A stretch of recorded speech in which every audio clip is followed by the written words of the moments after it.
بسم الله الرحمن الرحيم الحمد لله رب العالمين والصلاة والسلام على رسوله الكريم أما بعد قال الإمام أبو داود رحمه الله باب ما جاء في ذبيحة المتردية باب ہے اس بارے میں کہ جو جانور گر گیا ہو، متردیہ گرا پڑا جانور کسی کنویں میں گڈھے میں گرا ہوا ہو، اس کو ذبح کرنے کے بارے میں جو حدیث میں آیا ہے اس سلسلے میں یہ باب ہے۔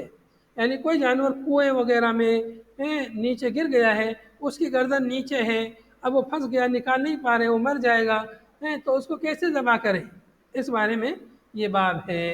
قال الامام ابو داود رحمه الله حدثنا احمد بن يونس قال حدثنا حماد بن سلمة عن ابي الاشراء عن ابيه انه قال يا رسول الله اما تكون الزكاة الا من اللبة او الحلق فقال رسول الله صلى الله عليه وسلم لو طعنت في فخذها لأجزأ عنك۔ روایت ہے ابو الاشرا اپنے والد سے روایت کرتے ہیں۔ ابو الاشرا ان کا نام ہے اسامہ بن مالک ان کا نام ہے، اور ان کے والد مالک جو ہے یہ صحابی ہیں، لیکن ابو الاشرا یہ مجہول ہیں۔ ابو الاشرا ان کا نام تو معلوم ہے، لیکن ان کے بارے میں تفصیلات نہیں معلوم ہیں۔ اس بنا پر جو ہے آپ دیکھ رہے ہیں علامہ البانی رحمۃ اللہ علیہ نے اس پر ضعیف کا حکم لگایا اس حدیث پر۔ بہرحال وہ اپنے والد سے روایت کرتے ہیں، ان کے والد کہتے ہیں یا رسول اللہ، اے اللہ کے رسول، اما تکون الزکاۃ الا من اللبۃ او الحلق، زکوٰۃ کا معنی ہے ذبح کرنا۔ زکوٰۃ یہاں زال سے ہے، زال سے زکوٰۃ جو ذبح کے معنی میں، اور زا سے زکوٰۃ وہ زکوٰۃ جو صدقہ خیرات کے معنی میں ہے، تو یہ زکوٰۃ ہے۔ تو اما تکون الزکاۃ، کیا زکوٰۃ نہیں ہوگا، یعنی ذبح کرنا جو شرعی ذبح ہے کیا وہ نہیں ہوتا ہے الا من اللبہ، مگر لبہ یا حلق سے۔ لبہ جو ہے اونٹ کو جو ہے اس کے لبہ میں جو ہے نہر کیا جاتا ہے، اور بکری بقرہ غنم وغیرہ کو جو ہے اس کے حلق میں ذبح کیا جاتا ہے۔ اس لیے دو طرح کا سوال کیا ہے، الا تکون الزکاۃ الا من اللبۃ او الحلق، تو لبہ میں اونٹنے کو ذبح کیا جاتا ہے، اور حلق میں گائے بھینس بکری وغیرہ کو ذبح کیا جاتا ہے۔ تو کیا ذبح صرف گردن سے ہوتا ہے مطلب، اور دوسری جگہ سے نہیں ہوتا کہ اس کی ٹانگ کاٹ دی جائے، پیٹ میں چھری مار دی جائے، اور جگہ سے ذبح نہیں ہوتا ہے کیا، یہ سوال تھا۔ قال، کہتے ہیں آپ صلی اللہ علیہ وسلم نے فرمایا لو طعنت فی فخذها، اگر تم اس کی ران میں بھی مار دو، لاجزع عنک، تو یہ بھی تمہاری طرف سے کافی ہو جائے گا۔ لو طعنت یعنی ضربت وجرحت، اس کی ران، فخذ میں نے ران میں بھی زخم کر دو، مار دو، چھری وغیرہ دھاردار چیز اس کی ران میں مار دو، اس کو زخمی کر دو، تو بھی لأجزع عنک، تو بھی تمہارے لیے یہ جائز ہوگا، کافی ہوگا۔ لیکن آپ دیکھ رہے ہیں کہ یہ حدیث جو ہے سند کے اعتبار سے ضعیف ہے، اس لیے یہ حکم عام نہیں ہے۔ لیکن امام ابو داؤد رحمۃ اللہ علیہ فرماتے ہیں قال ابو داؤد وهذا لا يصلح الا في المتردية والمتوحش، یہ جو آپ نے فرمایا ہے یہ حکم، یہ مناسب نہیں ہے سوائے متردیہ اور متوحش میں۔ متردیہ وہ جانور جو کنویں وغیرہ میں گر گیا ہو، اور متوحش جو بدک کر بھاگ گیا ہو، قابو سے باہر ہے جو جانور، تو ایسے جانور میں جو ہے اس کو مار کر کے جو ہے اسے روکا جا سکتا ہے، خون بہہ جائے تو جائز ہے۔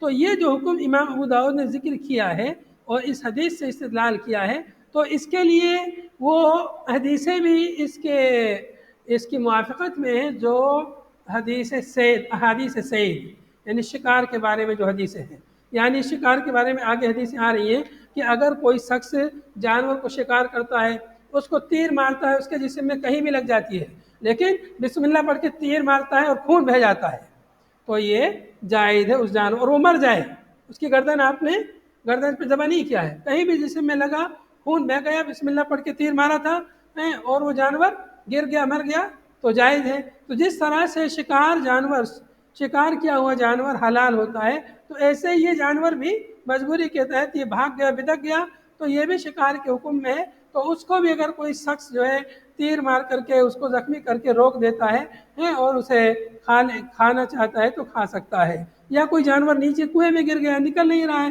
اب وہ مرنا ہی ہے اس کو، تو اس کا اوپر کا حصہ دکھ رہا ہے، اوپر ہی سے زخمی کر دیا بسم اللہ پڑھ کے اور اس کو حلال کرنے کی نیت کر لی تو وہ حلال ہو جائے گا، اس کو کھا سکتے ہیں، اس کا خون اس سے بہہ گیا. تو یہ حکم اس اعتبار سے یہ مطلب درست ہے. باقی حدیث جو ہے سند کے اعتبار سے ضعیف ہے، اس لیے عام جو ہے جب ذبح کرنا ہے تو حلق اور لبہ کے علاوہ دوسری جگہ ذبح کرنا جائز اور درست نہیں ہے.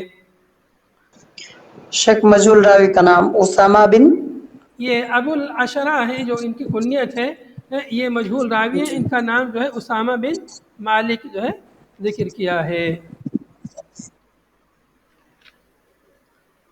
اگلی روایت ہے یا اگلا باب ہے باب فی المبالغۃ فی الذبح، باب ہے ذبح میں مبالغہ کرنے کے بارے میں. یہ باب ہے ذبح میں مبالغہ یعنی بہت تیزی کے ساتھ یا جلدی سے جو ہے ذبح کرنے کے بارے میں یہ باب ہے.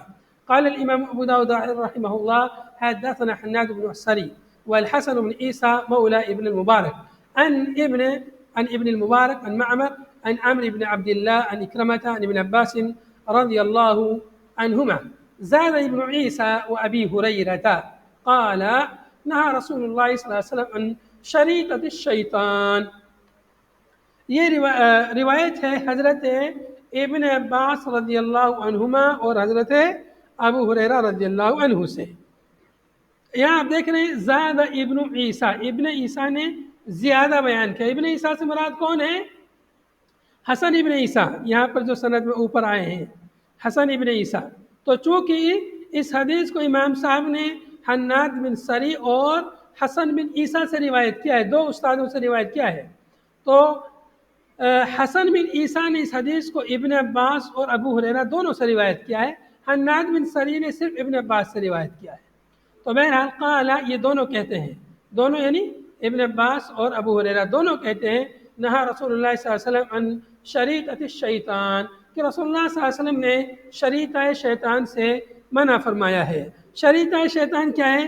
شریطہ شیطان کا مطلب ہے کہ جانور کو ذبح کرتے ہوئے صرف اس کی چمڑی کاٹ دی جائے اور باقی اس کی رگیں وغیرہ نہ کاٹی جائے اور وہ تڑپ تڑپ کر مر جائے. تو اس کو شیطان کی طرف اس کی نسبت کی گئی ہے، اس لیے کہ شیطان ہی ایسے کام کا حکم دیتا ہے، غلط کام کرنے کا.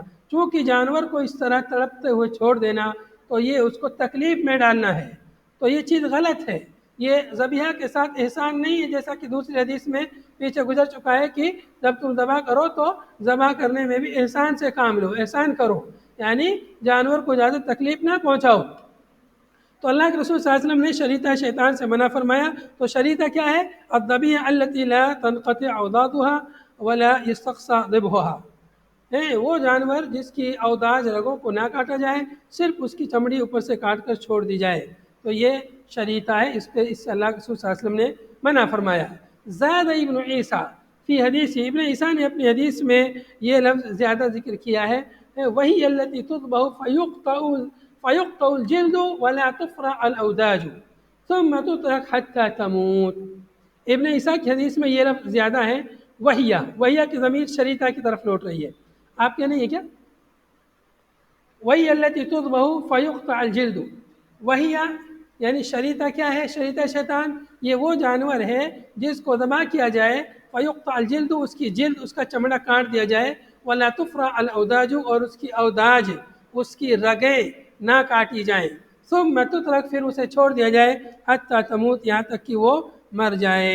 تفرع لا تقطع، یہ بھی من الفرع وهو القطع. تو فر کا معنی کیا ہے؟ لا تفرع کا معنی بھی ہے لا تقطع الاوداج، اس کی اوداج نہ کاٹی جائیں. تو ایسے کرنے کو شریطہ شیطان کہا جاتا ہے، اس سے اللہ کے رسول صلی اللہ علیہ وسلم نے منع فرمایا ہے. البتہ حدیث کی سند یہ ضعیف ہے. اس کی سند میں ایک راوی ہے عمر بن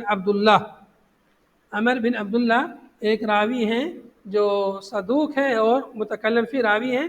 اس کی بنا پر اس حدیث پر حکم لگایا علامہ البانی رحمۃ اللہ علیہ نے ضعیف کا. البتہ حدیث کا مفہوم یعنی یہ درست ہے کہ جانور کو تڑپتے ہوئے نہیں چھوڑنا چاہیے، بلکہ مکمل طور پر اسے ذبح کرنا چاہیے، جیسا کہ گزشتہ پیچھے حدیث گزر چکی ہے کہ ذبیحہ کے ساتھ جو احسان کرنا چاہیے اسے اچھی طرح ذبح کرنا چاہیے۔ وہیں پر باب سے مناسبت یہی ہے کہ شریطہ شیطان سے منع کیا گیا ہے، مطلب ذبح کرنے میں مبالغہ کرنا چاہیے اور فوراً جو ہے جانور کو ذبح کرنا چاہیے۔ هذا وصلی اللہ وسلم علی نبینا محمد وعلی آلہ وصحبہ اجمعین۔ سبحانک اللہم وبحمدک، نشہد ان لا الہ الا انت، نستغفرک ونتوب الیک۔ والسلام علیکم ورحمۃ اللہ وبرکاتہ۔